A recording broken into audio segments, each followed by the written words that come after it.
Good evening. My name is Michelle Cades, and I'm amazed to introduce myself to you as the new president of SEPTA. Why amazed? I'll explain. Once upon a time, I earned a master's degree in learning disabilities, taught a resource room in a nearby school system, and cried more days than not over the lives of my students and the lack of information and support that was given to their parents. It was a quick road to burnout, which I resolved by going back to school to earn a degree in a different low-paying, high-stress field, social work.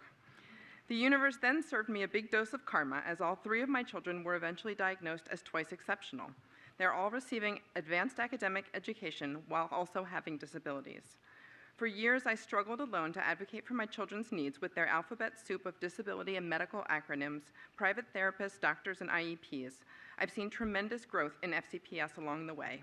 When my oldest was in elementary school, I easily recognized his 2E profile, but was told he could get gifted services or special ed services, but not both. Things were easier the second time around, and when it came to my youngest, the very same professionals at the table immediately identified her as 2E.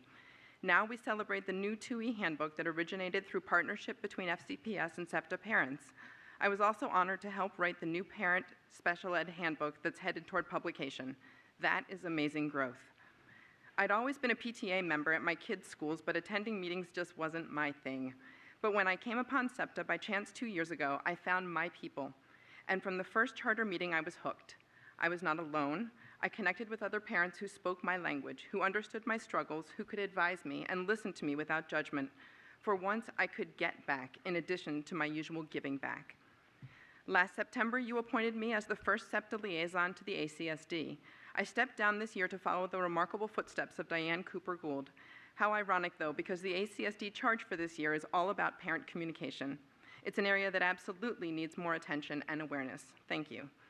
I'm looking forward to continuing our partnership and collaboration, so thank you in advance for that. In a recent meeting with Scott Braybrand and Teresa Johnson, the SEPTA board was challenged to create a top 10 wishes for a portrait of a savvy administrator. Well, we have to narrow it down because we have over 20 ideas.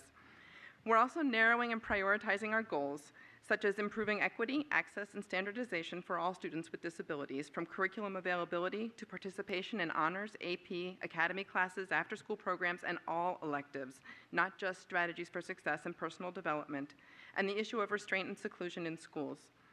Transition planning, not just for the post-high school careers, but for all transitions along the way, from preschool through the college search.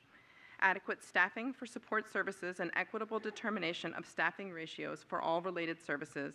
And finally, increased administrator and teacher support and continuing education on special ed and mental health topics.